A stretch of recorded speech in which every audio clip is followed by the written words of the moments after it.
Hello everyone, मेरा नाम निर्मल पांडे है। वेलकम टू एनएस इंजीनियर्स अड्डा।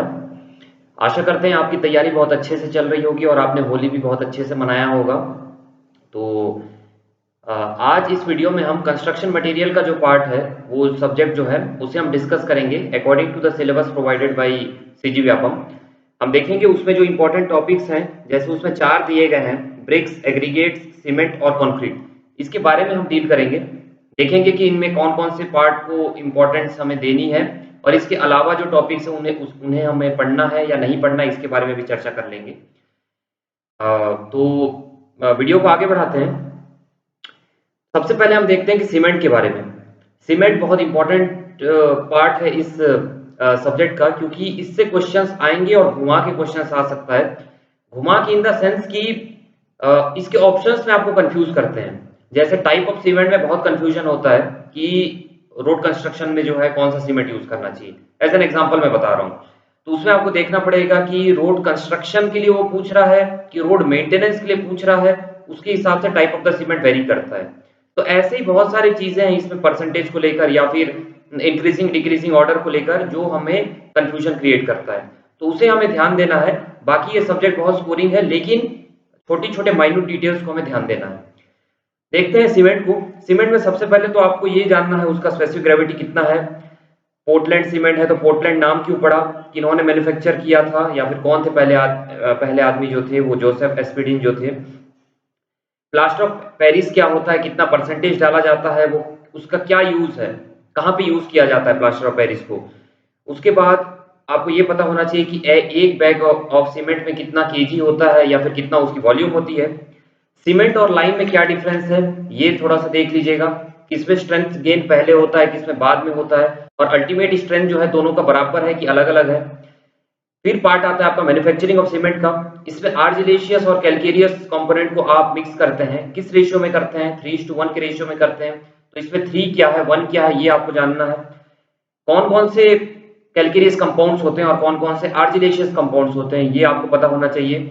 वेट प्रोसेस और dry process of manufacturing of cement क्या होता है, इसके बारे में आपको पता होना चाहिए।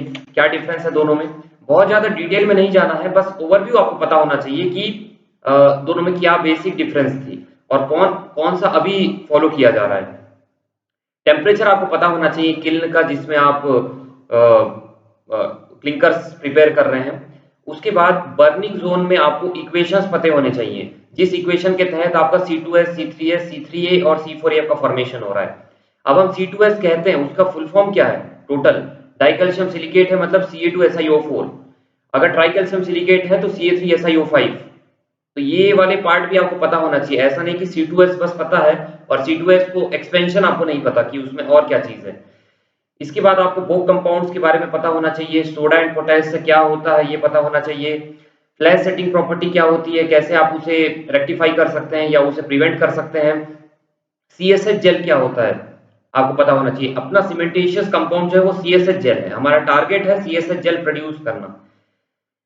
कॉम्पोजिशन ऑफ सीमेंट क्लिंकर क्या है, वही ट्राइकैल्शियम सिलिकेट, डाइकैल्शियम सिलिकेट कितने परसेंटेज में होता है और क्या नाम है उसका, एलाइड, बिलाइड, सिलाइड, ये सब पता होना चाहिए। एफ्लोरेसेंस क्यों होता है, हमारा जो सीमेंट है वो 70% ऑफ द फाइनल स्ट्रेंथ कितने दिन में कवर करता है। ट्राइकैल्शियम सिलिकेट, ये डाइकैल्शियम सिलिकेट, ये सब के प्रॉपर्टीज अच्छे से पता होना चाहिए कि अगर C2S को मैं ज्यादा कर दिया और C3S को कम कर दिया तो क्या होगा। ये अंडरस्टैंडिंग आप में डेवलप होनी चाहिए कि हीट किस में ज्यादा इवॉल्व हो रहा है और किस में कम हो रहा है। तो लो हीट सीमेंट में क्या होना चाहिए, हाई अर्ली स्ट्रेंथ में क्या होना चाहिए।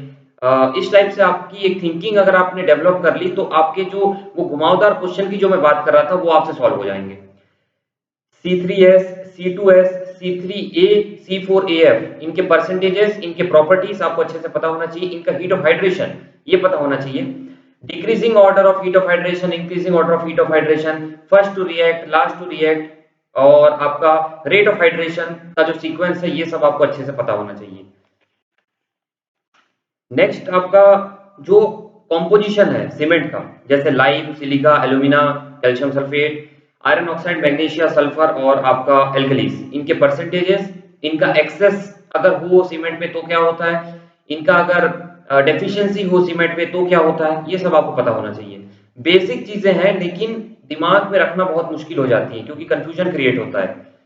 उसके बाद इंपॉर्टेंट टॉपिक आपका हाइड्रेशन ऑफ सीमेंट क्या होता है, उसके इक्वेशंस पता होना चाहिए, हीट ऑफ हाइड्रेशन के बारे में पता होना चाहिए, हीट कैसे आप मेजर कर सकते हैं ये पता होना चाहिए, सल्फेट अटैक क्या होता है अच्छे से पता होना चाहिए, bound water, gel water, how much percentage of water is required to completely carry out the hydration, इसमें कंफ्यूजन होता है 38, 23, 15 क्या क्या है आपको पता होना चाहिए।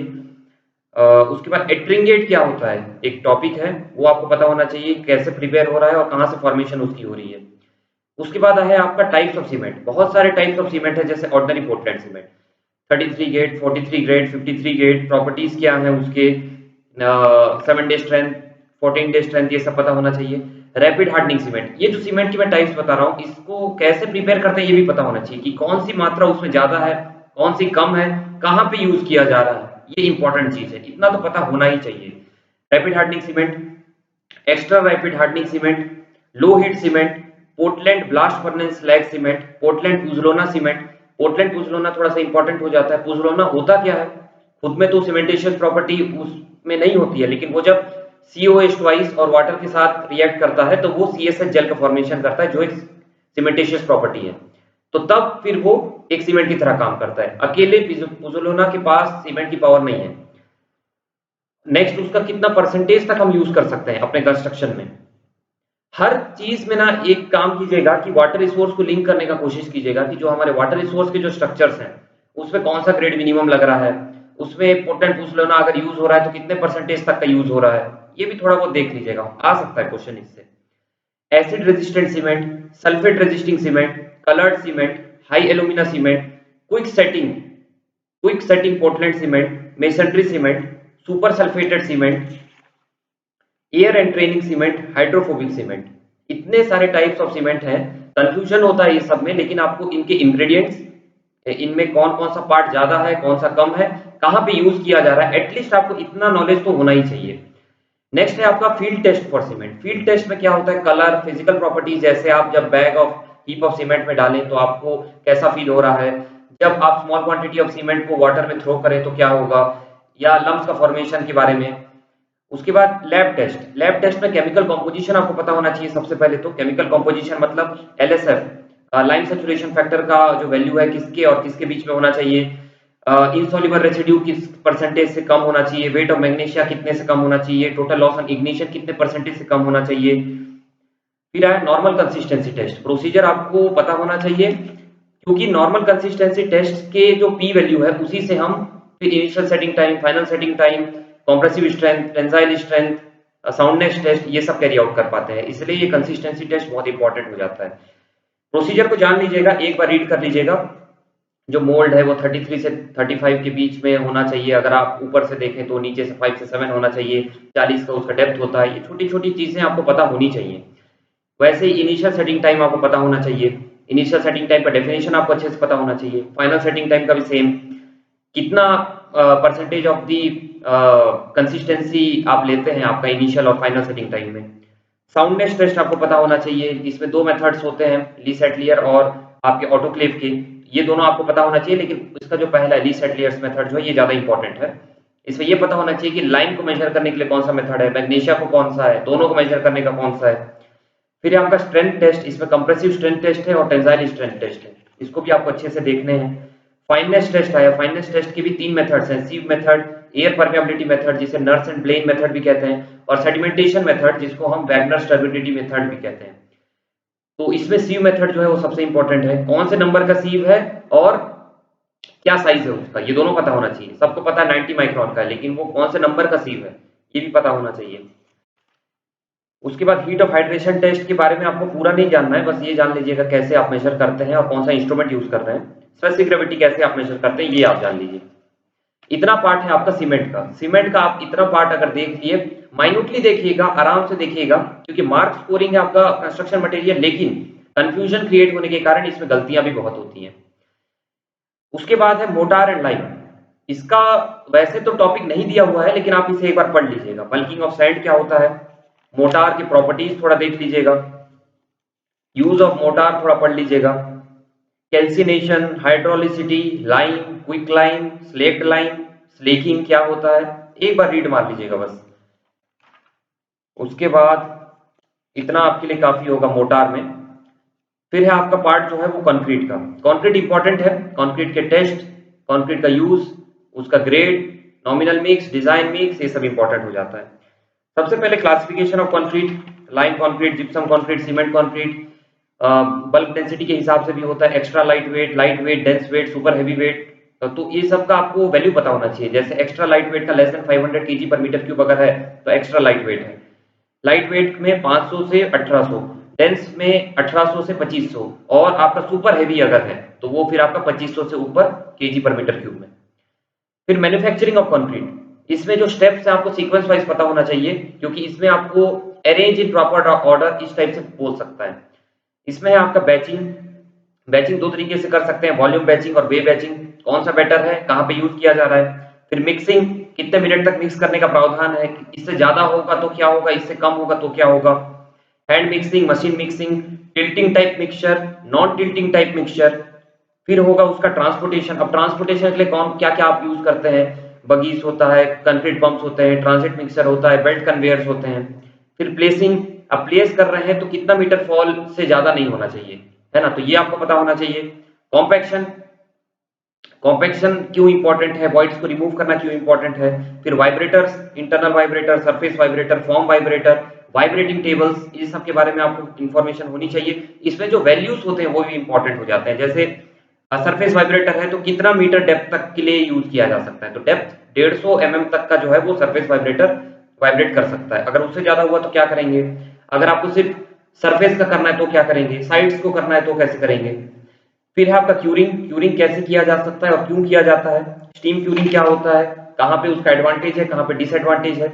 फिनिशिंग, फिनिशिंग में आपका स्क्रीडिंग, ट्रैवलिंग और फ्लोटिंग इंपॉर्टेंट हो जाता है, ये तीनों को देख लीजिएगा। SFT होता है, स्क्रीडिंग, फ्लोटिंग और ट्रैवलिंग सीक्वेंस। फिर मटेरियल्स कौन कौन सा यूज होता है, सीमेंट, एग्रीगेट, स्टील और वाटर।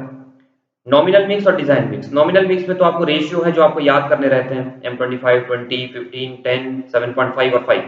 कहाँ कहाँ पे इसका यूज है ये इंपॉर्टेंट है। आप नॉर्मल आरसीसी के लिए कितने ग्रेड से नीचे वाला कंक्रीट को यूज नहीं कर सकते। अगर कोई और स्ट्रक्चर आप बना रहे हैं तो कितना यूज करेंगे। आप स्पेसिफिक वाटर रिसोर्स में आ जाइए, अगर आप कैनाल लाइनिंग कर रहे हैं तो कितना यूज होना चाहिए। अगर आप डैम की बात करें तो कितना यूज होना चाहिए, डैम में कौन सा सीमेंट यूज होना चाहिए। ये सब भी आपको थोड़ा सा फोकस रखना होगा, क्योंकि वाटर रिसोर्स डिपार्टमेंट का स्पेसिफिक है, तो हो सकता है कि उससे रिलेटेड भी क्वेश्चन आ जाए। फिर आपका डिजाइन मिक्स, डिजाइन मिक्स को डिटेल में जाने की जरूरत नहीं है, बस एक बार स्टेप देख लीजिएगा। ये टारगेट मीन स्ट्रेंथ क्या होता है, स्टैंडर्ड डिविएशन कितना हम लेते हैं, ये इंपॉर्टेंट है। स्टैंडर्ड डिविएशन आप कितना लेते हैं, फॉर M10 M15 के लिए 3.5 न्यूटन पर mm स्क्वायर है, M20 और M25 के लिए जो है वो 4 है, और M30 से M55 के लिए वो 5 है न्यूटन पर mm स्क्वायर आपका स्टैंडर्ड डिविएशन जब आप टारगेट मीन स्ट्रेंथ निकालते हैं। FCK प्लस 1.65 सिग्मा जो है, 1.65 कहाँ से आ रहा है ये भी आपको पता होना चाहिए। जब 95% प्रोबेबिलिटी के लिए आप बना रहे होते हैं तो वो जो वेरिएट हम यूज करते हैं वो 1.65 होता है। नेक्स्ट आपको पता होना चाहिए जो आपका एक्सपोजर कंडीशन है, mild, moderate, severe, very severe, extreme. अब इसमें प्लेन कंक्रीट में आपको मैक्सिमम सीमेंट कंटेंट कितना लेना है, रेनफोर्स में कितना लेना है। उसके बाद आपको पता होना चाहिए कि वाटर सीमेंट रेशियो कितना होना चाहिए for mild, moderate, severe, very severe, extreme, for plain cement concrete and reinforced cement concrete both. Minimum cement grade कितना होना चाहिए for PCC at exposure condition extreme. ऐसा क्वेश्चन आपको आ सकता है, तो आपको पता होना चाहिए कि अगर एक्सट्रीम कंडीशन है और प्लेन कंक्रीट है तो M25 आपका मिनिमम ग्रेड होना चाहिए ऐसे, और उसका वाटर सीमेंट रेशियो कितना होना चाहिए 0.4। ये छोटा छोटा चीज है, लेकिन डायरेक्ट क्वेश्चन पूछेगा आप वहां पर कंफ्यूज हो जाएंगे। Next, finest modulus of aggregate क्या होता है और उसका न्यूमेरिकल इंपॉर्टेंट है, आ सकता है। उसके बाद permeability, frost action, sulphate attack, sugar as a retarder आप यूज कर सकते हैं। सेग्रीगेशन क्या होता है, एफ्लोरेसेंस क्या होता है, ब्लीडिंग क्या होता है। स्ट्रेस स्ट्रेन कर्व को थोड़ा सा देख लीजिएगा, पॉइजन रेशियो देख लीजिएगा, क्रीप देख लीजिएगा, इनिशियल टेंजेंट मॉडुलस और सीकेंट मॉडुलस इंपॉर्टेंट है। वाटर सीमेंट रेशियो इंपॉर्टेंट है। एब्राम्स लॉ इंपॉर्टेंट है। एब्राम्स लॉ क्या कहता है कि जब आप वाटर कंटेंट बढ़ाते हैं तो आपका सीमेंट का स्ट्रेंथ जो है वो कम होता है। वर्कबिलिटी बहुत इंपॉर्टेंट है, क्योंकि फैक्टर्स अफेक्टिंग वर्कबिलिटी से क्वेश्चन आ सकते हैं कि अगर आपका साइज बढ़ाया जाए तो वर्कबिलिटी पे क्या असर पड़ेगा, अगर हम रफनेस बढ़ाएं तो क्या असर पड़ेगा। हमेशा याद रखिएगा जो सरफेस एरिया के हिसाब से आप जो है ये सभी पॉइंट्स को याद रख सकते हैं। Smaller size of the aggregates have more surface area than coarser aggregates. नहीं तो हम उल्टा सोचने लग जाते हैं, क्योंकि ये छोटे हैं तो इसका सरफेस एरिया कम होगा ऐसे। लेकिन आप इस तरीके से सोचिए, कोई बड़ा चीज को हम जब फोड़ते हैं तो उसका सरफेस एरिया बढ़ जाता है। खैर ये चीजें तो आपको समझने के ऊपर है, आप एक बार समझ जाएंगे तो गलती नहीं करेंगे। साइज ऑफ द एग्रीगेट पे कैसे वर्कबिलिटी डिपेंड करता है, शेप ऑफ द एग्रीगेट पे कैसे करता है, surface texture, mix proportion, grading of aggregate पे कैसे आपका वर्कबिलिटी इफेक्ट करता है। फिर है आपका test for workability, slump test अच्छे से पता होना चाहिए, उसके वैल्यूज आपको पता होना चाहिए कि अगर 0.95 है तो उसका वर्कबिलिटी कैसा है और कहाँ पे यूज किया जा सकता है, एडवांटेज क्या है इसका, डिसएडवांटेज क्या है। फिर है कॉम्पैक्शन फैक्टर टेस्ट, सेम चीज है, आपको प्रोसीजर भी पढ़ना है, उसके वैल्यूज भी याद रखने हैं, करस्पॉन्डिंग वैल्यूज भी याद रखने हैं। अगर स्लम्प वैल्यू मेरा मान के चलिए कि 70 से 100 है, तो उसका करस्पॉन्डिंग कॉम्पैक्शन फैक्टर टेस्ट में क्या वैल्यू होगी और क्या कहते हैं उसे। उसके बाद आपका वीबी टेस्ट आपको पता होना चाहिए, और ये भी पता होना चाहिए कि स्लम्प टेस्ट किस टाइप के कॉन्क्रीट के लिए यूज करते हैं, हाई वर्कबिलिटी के लिए कि मीडियम वर्कबिलिटी के लिए कि लो वर्कबिलिटी के लिए। वीबी टेस्ट किसके लिए यूज करते हैं ये पता होना चाहिए। फ्लो टेस्ट क्या होता है पता होना चाहिए। कैलीवॉल टेस्ट इंपॉर्टेंट नहीं है, बस ये पता होना चाहिए कि क्यों मेजर, क्या कौन सा टेस्ट है और क्यों करते हैं। Strength test on concrete important है, आपको कैरेक्टरिस्टिक कॉम्प्रेसिव स्ट्रेंथ के बारे में पता होना चाहिए। कैरेक्टरिस्टिक कॉम्प्रेसिव स्ट्रेंथ जब या कॉम्प्रेसिव स्ट्रेंथ जब आप निकाल रहे हैं तो आपको पूरा डिटेल पता होना चाहिए, कितना डिग्री में, कितना ह्यूमिडिटी में। कंप्रेशन टेस्टिंग मशीन जब आप यूज कर रहे हैं तो ग्रेजुअल लोड कितना दे रहे हैं आप, 7 डे स्ट्रेंथ कितना होना चाहिए, 14 day, 28 day, 3 day, 1 day, 2 month, 3 month, 6 month, 1 year strength कितना कितना होना चाहिए। अब cube strength is 1.25 times of the cylinder strength, क्यों होता है ये पता होना चाहिए। और अगर cube strength 1.25 times of the cylinder strength है तो cylinder strength is how much times of the cube strength, तो 0.8। इसमें आप गलती करते हैं तो ध्यान रखिएगा 5/4 और 4/5 वाला जो चीज है। नेक्स्ट आपका फ्लेक्सिबल टेंसाइल स्ट्रेंथ टेस्ट है, जिसे हम मॉडुलस ऑफ रप्चर टेस्ट भी कहते हैं। और उसके बाद है आपका स्प्लिट टेंसाइल स्ट्रेंथ टेस्ट। आप डायरेक्टली तो टेंसाइल स्ट्रेंथ टेस्ट कर नहीं सकते कंक्रीट का, तो हम इनडायरेक्टली जो है टेंसाइल स्ट्रेस क्रिएट करते हैं by providing compressive stress we give a tensile strength diametrically. तो ये आपका टेंसाइल स्ट्रेंथ टेस्ट हो जाएगा, ये आपको देखना है। नॉन डिस्ट्रक्टिव टेस्ट जो है इसमें दो इंपॉर्टेंट है, अल्ट्रासोनिक पल्स वेलोसिटी टेस्ट और रिबाउंड हैमर टेस्ट। पढ़ लीजिएगा, और इसके वैल्यूज जो है आपका अल्ट्रासोनिक पल्स वेलोसिटी टेस्ट का, कि अगर आपका पल्स वेलोसिटी 4.5 या उससे ज्यादा है तो एक्सेलेंट है कंक्रीट। इसमें आप डायरेक्ट डिनोट नहीं कर सकते कंक्रीट को, बस आप ये कह सकते हैं कि अच्छा है या बुरा। उसके बाद बहुत डिटेल में नहीं जाना है एनडीटी को, नॉन डिस्ट्रक्टिव टेस्ट को, बस पता होना चाहिए कि क्यों किया जा रहा है और कैसे करते हैं बस। उसके बाद आपका टाइप ऑफ एडमिक्सचर्स इंपॉर्टेंट है, plasticizers also known as water reducers, कैसे वो प्रिंसिपल वर्क करता है, जीटा पोटेंशियल प्रोवाइड करके, रिपल करके जो अंदर का जो वाटर है उसे बाहर निकालता है, और ये वाटर फिर यूज हो जाता है आपके वर्कबिलिटी में। आप कम पानी डाल के ज्यादा स्ट्रेंथ बना सकते हैं या फिर वही पानी डाल के ज्यादा वर्कबिलिटी क्रिएट कर सकते हैं। कौन कौन से प्लास्टिसाइजर्स हैं, सुपर प्लास्टिसाइजर्स, एयर एंट्रेनर्स, कौन कौन से एयर एंट्रेनर्स और क्या यूज है, क्या डिमेरिट है, क्या एडवांटेज है। एक्सेलरेटर्स कौन कौन से हैं, रिटार्डर्स, वाटरप्रूफर्स, पोजलोनास, इंपॉर्टेंट है, छोटा छोटा चीज है, याद रखना पड़ेगा। लाइट वेट कॉन्क्रीट, यूनिटिंग क्या होता है, यूनाइट किसे कहते हैं और कहां पे यूज करते हैं, इतना पार्ट है आपका कंक्रीट का, आपको क्लियर होना चाहिए। नेक्स्ट है ब्रिक्स। ब्रिक्स में आपको कंपोजिशन पता होना चाहिए, alumina, silica, lime, oxides of iron, magnesium. अब कंपोजिशन पता है तो अगर ज्यादा हो गया तो क्या होगा, कम हो गया तो क्या होगा, कहां पे मेल्ट होगा, कहां पे शेप लॉस्ट होगा, कहां पे स्ट्रेंथ कम आएगा, ये सब पता होना चाहिए। उसके बाद क्या क्या परसेंटेज है इन सब के, ये भी पता होना चाहिए। Manufacturing of BRICS sequence wise पता होना चाहिए, जैसे हम मैन्युफैक्चरिंग ऑफ कंक्रीट कर रहे थे ना, वैसे ही सीक्वेंस इसमें ही पता होना चाहिए। Preparation of clay, moulding, drying, burning, ये चार इंपॉर्टेंट है। अब प्रिपरेशन ऑफ क्ले में unsoiling, digging, cleaning, weathering, blending, tempering, क्या क्या होता है सीक्वेंस पता होना चाहिए। पगिंग क्या होता है ये भी पता होना चाहिए।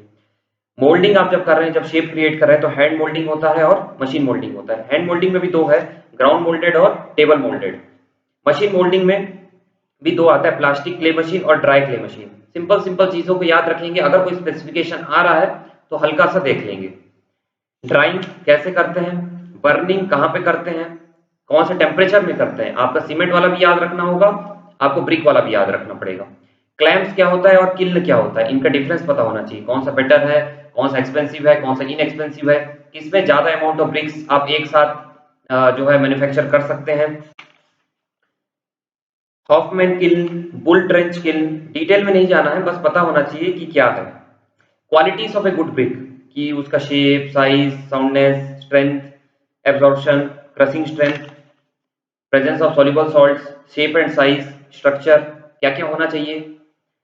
फर्स्ट क्लास ब्रिक का स्पेसिफिकेशन, कितना एब्जॉर्प्शन होना चाहिए, कितना स्ट्रेंथ होना चाहिए, second class, third class, fourth class.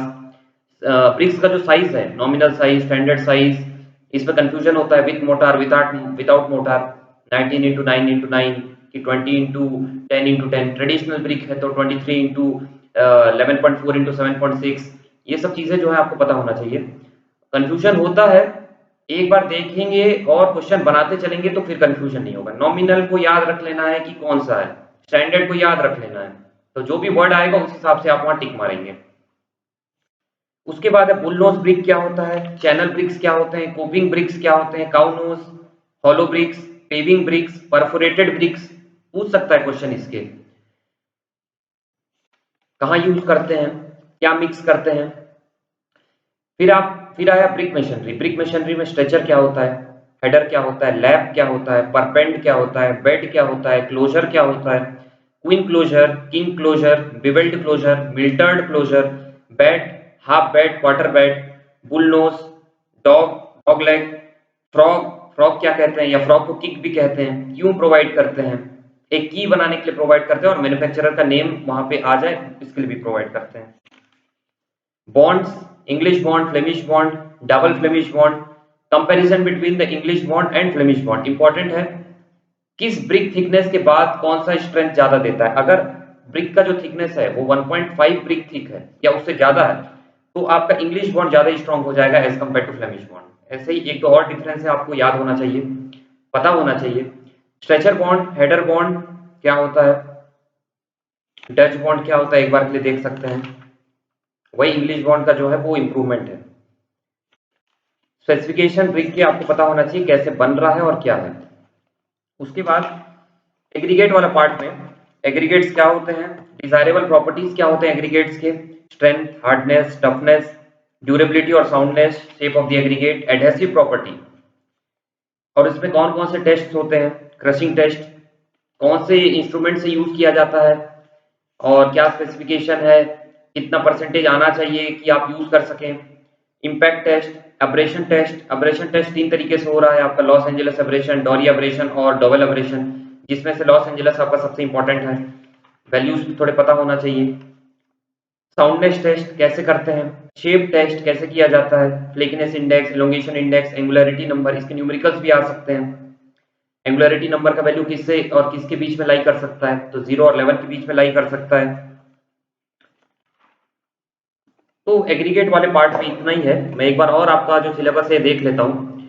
Construction material में ब्रिक है, shape and size, Indian standard के classification and specification as per bureau of Indian standards, testing of bricks, aggregates में classification of aggregates, coarse and fine aggregates, testing of aggregates, grading of aggregates, fineness modulus and bulking of sand मैंने बता दिया। Cement में composition and properties of cement, Bogue compounds, hydration and heat of hydration of cement, field and lab test of the cement as per Indian standards, type and grade of the cement and its suitability, mortar and its types and its suitability। mortar तो mentioned है, मैं देखा नहीं था। concrete, composition of concrete, its grade, types of concrete, hardened concrete, fresh concrete, process of manufacturing of concrete and testing of concrete। इतना ही part है, मैंने वो सभी इंपॉर्टेंट पार्ट आपके सामने डिस्कस कर दिए हैं। तो ये वीडियो है, इसको देख के जो पार्ट्स या फिर जो टॉपिक्स मैंने आपको कहे हैं उतना आप कवर कर लीजिए, आपकी पकड़ बहुत अच्छी हो जाएगी सब्जेक्ट में, और जितने भी क्वेश्चंस आएंगे उसके 90 to 95% क्वेश्चन इसी टॉपिक से आ जाएंगे। एक आध क्वेश्चन तो एक्सेप्शन होता ही है जो कि बाहर से आएगा या अजीब होगा, तो उसे आपको छोड़ना होगा। और रही बात आपकी वो वाली टॉपिक्स की, जैसे बहुत सारे स्टूडेंट्स मुझसे पूछ रहे थे कि टिम्बर पढ़ना है कि नहीं, और आपका स्टील पढ़ना है या नहीं, ग्लास पढ़ना है या नहीं, या आपका पेंट और डिस्टेम्पर और वर्निश और जो भी है। देखिए मेंशन नहीं है, मत पढ़िए। स्टोन्स, रबल मशीनरी, ये सब नहीं दिया गया है ना, तो जबरदस्ती क्यों पढ़ना है। आपका पोर्शन वैसे भी बहुत वास्ट है, बहुत सारा चीजों को आपको पढ़ना है। तो अगर आप और एक्स्ट्रा पढ़ने का सोचेंगे तो जो दिया हुआ उसे आप कवर नहीं कर पाएंगे। तो जितना सिलेबस मेंशन्ड है एटलीस्ट उतना आप कीजिए, ये बहुत अच्छा आपके लिए होगा। दूसरा मुझसे पूछ रहे थे टेस्ट सीरीज के बारे में कि अपडेटेड सिलेबस के हिसाब से होगा या नहीं। देखिए अपडेटेड सिलेबस के हिसाब से ही आपका टेस्ट सीरीज होगा। हमारा टेस्ट सीरीज को हमने प्लान किया था कि 12 फुल लेंथ टेस्ट हम प्रोवाइड करेंगे, जिसमें से 3 हमने ऑलरेडी अपलोड कर दिया है, वो सिलेबस के पहले हमने अपलोड किया था, जिसमें 150 टेक्निकल क्वेश्चंस हैं।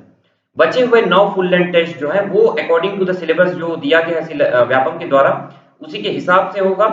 100 क्वेश्चन आपके टेक्निकल के होंगे और 50 क्वेश्चन नॉन टेक के होंगे। उसमें जो जो सेक्शन दिया गया उसी हिसाब से क्वेश्चंस डाले जाएंगे। 10 क्वेश्चन जो वर्क रिलेटेड है उसमें भी हम अपने हिसाब से क्वेश्चंस डालेंगे, तो आपको बहुत हेल्प हो जाएगा उससे भी। तो ये हो गई आपकी टेस्ट सीरीज की बात। क्लासेस अगर आपको चाहिए होंगी तो नीचे दिए गए नंबर में आप कॉन्टैक्ट कर ही सकते हैं, और किसी भी और चीज में अगर आपको दिक्कत होगी तो प्लीज हमें कॉन्टैक्ट कीजिए, चाहे वो पढ़ाई से रिलेटेड हो या ना हो। मैं इसलिए बार बार कह रहा हूँ क्योंकि ये जो समय है ये बहुत ही कीमती समय है आपके लिए। हमेशा याद रखेंगे आप इस टाइम को जब आपका सिलेक्शन हो जाएगा।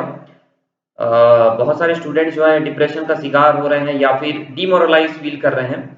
तो देखिए ये स्वाभाविक है डर आना एग्जाम के लिए, लेकिन अगर वो डर आपका प्रिपरेशन को हैम्पर कर रहा है तो ये गलत है ना।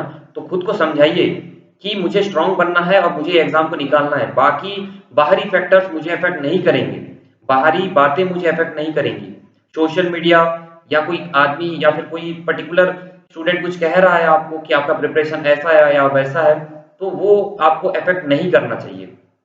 आप खुद में प्रिपरेशन कीजिए, आपकी कंपटीशन खुद से है।